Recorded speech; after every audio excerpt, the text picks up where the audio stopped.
Season 17 has ended. I love being right about everything every single time, and I love that this season had a good ending, with Onya winning it. Like I mentioned in my previous video, I find this season to be fine. Not good, not bad, just fine. Which is a bit of a letdown after season 16, which was great.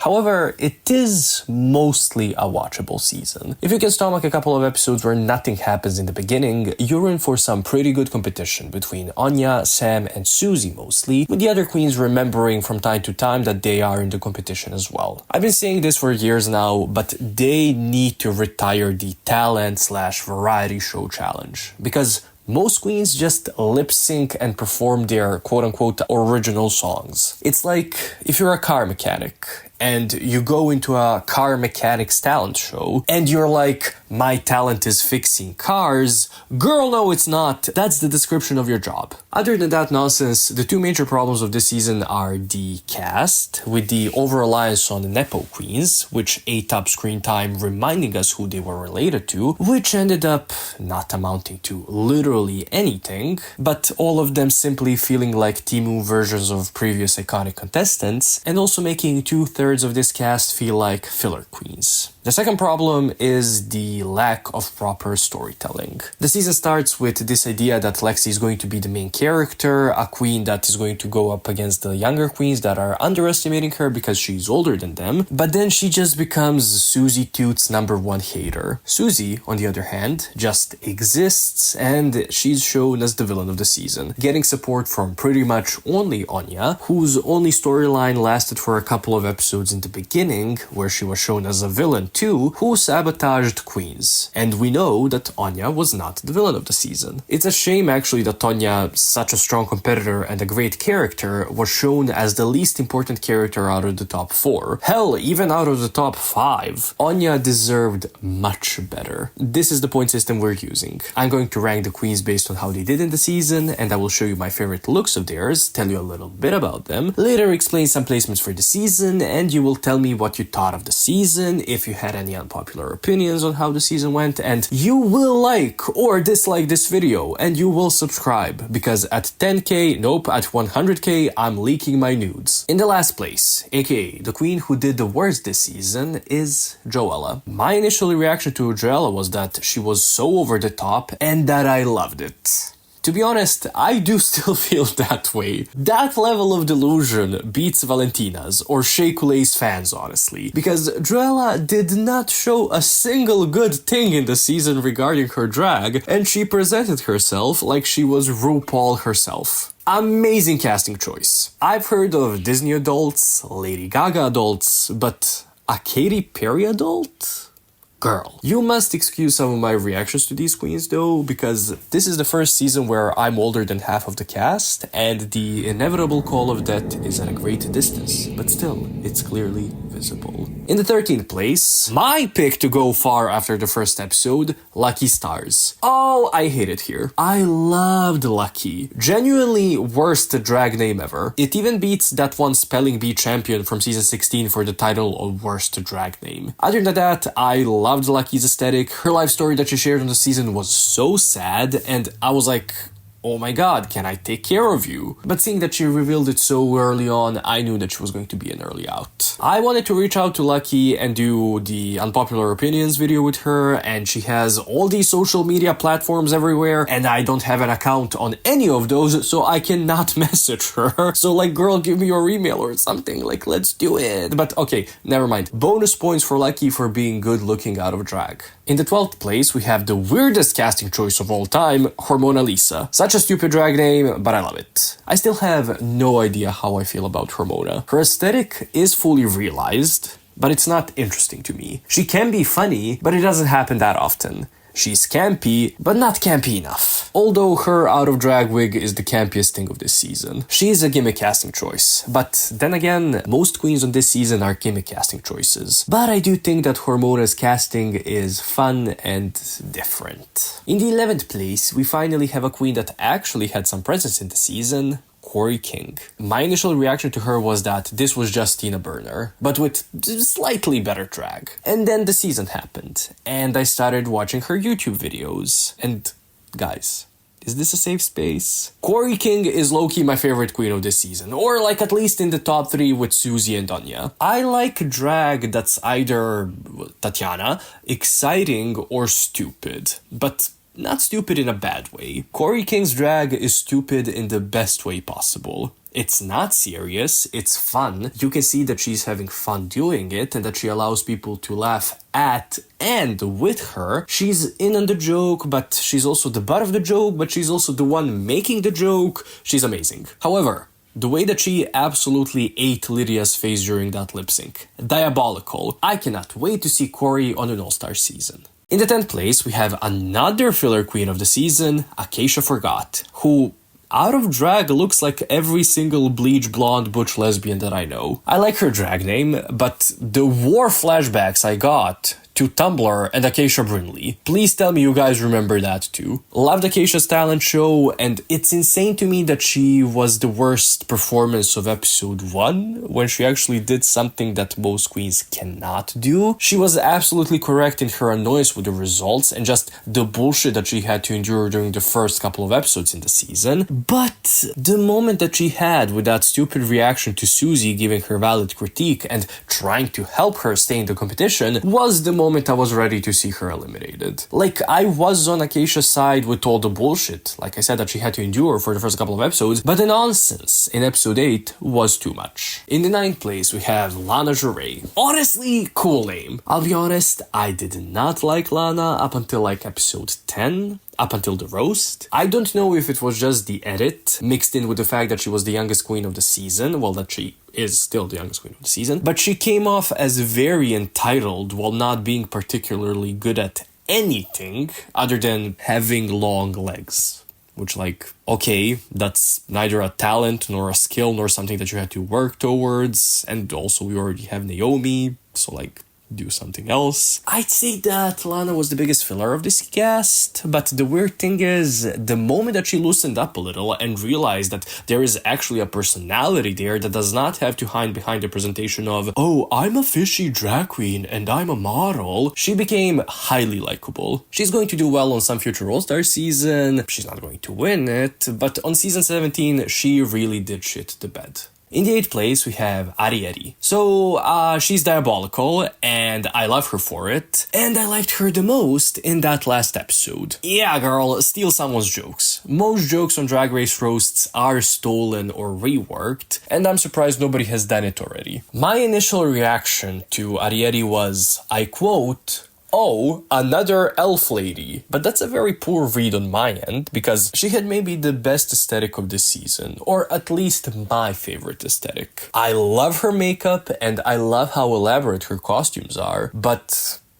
her personality, I legit thought that she was like 18 at best. She's almost a decade older than that. She should be having kids and a partner and a house, not speaking in TikTok brain rot. Ru should have shot her on spot the moment that she did the I'm a baby joke more than once. I don't think we've ever had someone on the show with the looks that could make a queen crownable, but a personality and other skills, or the lack thereof, that would make most of us highly homophobic. Her and Jules will definitely be cast on the same All-Star season in the future, and I hope Jules beats her there again.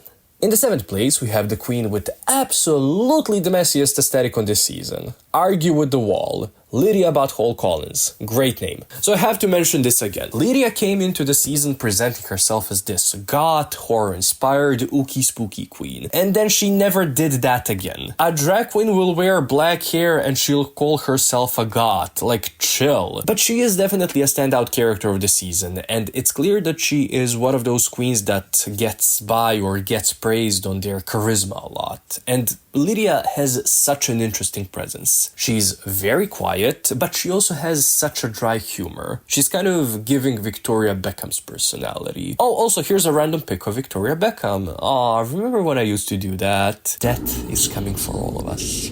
In the 6th place, we have the Miss Cuckoo of this season, Crystal Envy. Anytime I have to talk or write about her, I have to make sure that I am talking about Crystal Envy, because I definitely have confused her previously with Crystal Method and Scarlet Envy way too many times. But just for the name alone, nothing else. My initial reaction to her was tied to Sam, seeing how they were both cast as the pageant queen of the season, so we had two pageant queens of the season, and I assumed that they were going to have a feud like Alyssa and Coco, but they ended up being more like Kimora Black and Trinity the Tuck, or Trinity Taylor back then. Crystal, you would say, on the first look would be a stronger competitor than Sam because she had a better package at the entrance, but Sam obviously proved everyone wrong by breaking out of that pageant queen archetype and obviously lasting longer than Crystal. Of course, Crystal was a strong competitor nonetheless, and in another universe, she had the trajectory that Sam had. I actually did enjoy Crystal this season, but you could tell that the production did not care much about her, so I never seriously considered her a possible winner. The top 5 of the season are the top 5 here, which does mean that this was the correct top 5, but still,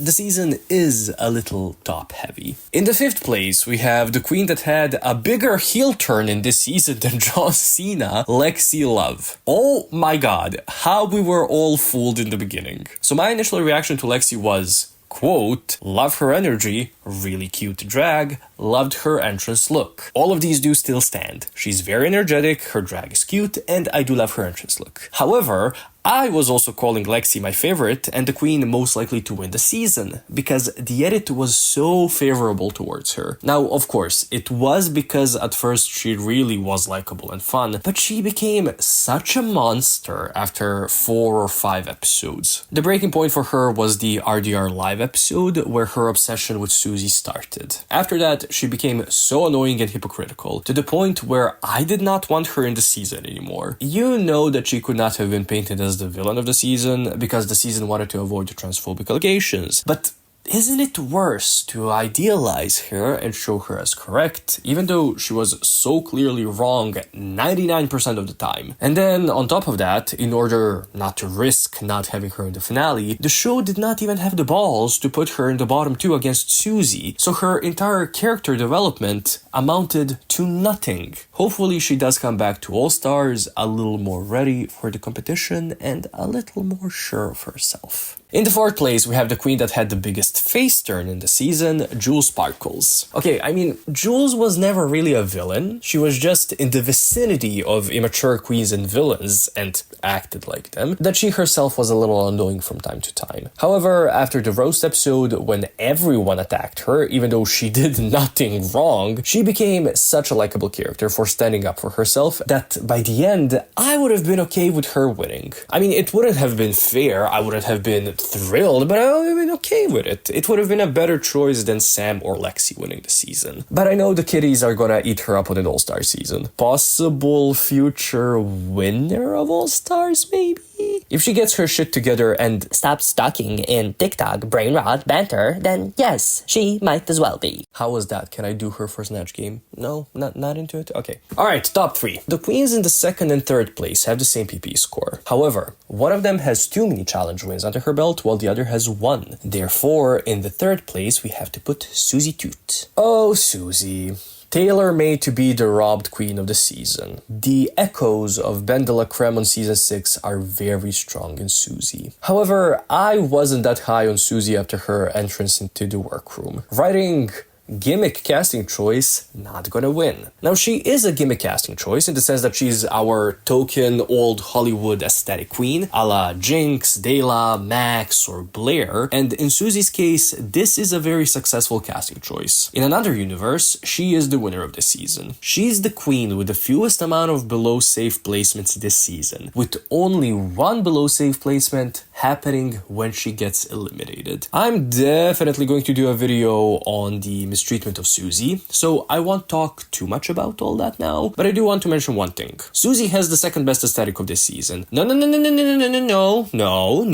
eat my ass, shut up. She has the 2nd best aesthetic of this season. She, Arrietty, and Jules are the 3 queens we knew we could rely on to give us great looks on the runway, and some of you idiots don't want to admit that because she does not have this high glam, fishy, plastique tiara-esque aesthetic. Give it up! Suzie had some of the most creative answers to runway categories, and I will die, well actually no, I will not die on that hill, you will die trying to reach me up there because you have no legs to stand on if you think otherwise. In the second place, we have the most confusing queen of this season, Sam Starr. She's a pageant queen, but also no she's not. She's Trinity the Tuck, but also no she's not. Her entire aesthetic is conservative and southern, but also she's not.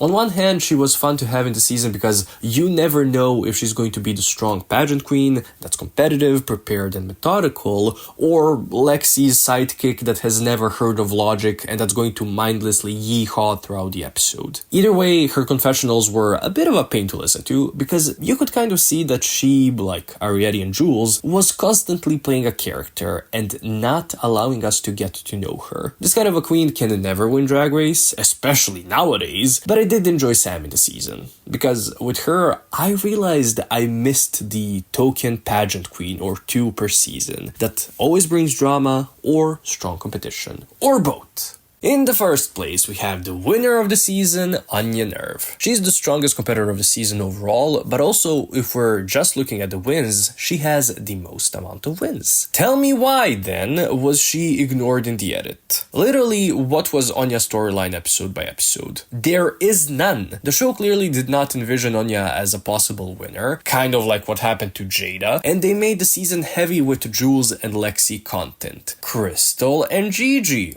To the point where Onya, a clear winner from mid-season onwards, was basically invisible or an accessory to other queens, even when she would win the challenge of an episode. My initial reaction to Onya was, great drag name, love her energy, hate her eyebrows, and so she very quickly and easily became one of my favorites of the season. I'm glad she won, and I hope she knows how amazing of a queen she is. But let's see who the biggest winner and the biggest loser of the season are. The biggest winner, aka the queen that placed the most spots above her original placement, based on how she did in the season, is, of course, Crystal Envy. Before her elimination, Crystal was high or safe, so her PPE score of 3 makes total sense. The biggest loser of the season, however, is Lana. Yeah, a track record of mostly safe or bottom 2 placements that would make even Carrie Colby jealous of how much they pushed her and tried to keep her for as long as possible, will do that to a queen. I won't spend much time talking about the placements because I think they were mostly well explained in the episodes. However, the biggest nonsense was in the Snatch Game episode, when Lexi was told that she was not good in the challenge, that she broke character, that she barely had any jokes, but Drag Race played upbeat music and edited the judges' statements in a way to make it seem like Lexi actually did well. Well, we're not idiots here at Yuki Incorporated, so she's 100% low here. Argue with the wall. Other anomalies include episode 7, the Rusical, when everyone was safe or higher, except for the bottom 2. Lastly, in episode 14, Onya and Lexi got pretty much the same edit of, you did well, but there was this one thing you could have changed, so I placed them both as high. But what did you think of this season? Do you think the right queen won? Were you rooting for Onya to win, or did you have any other favorites? I have prepared a couple of videos before All Stars 10 starts, and even into All Stars 10, so we'll talk about season 17 for a little bit now. Thank you for watching.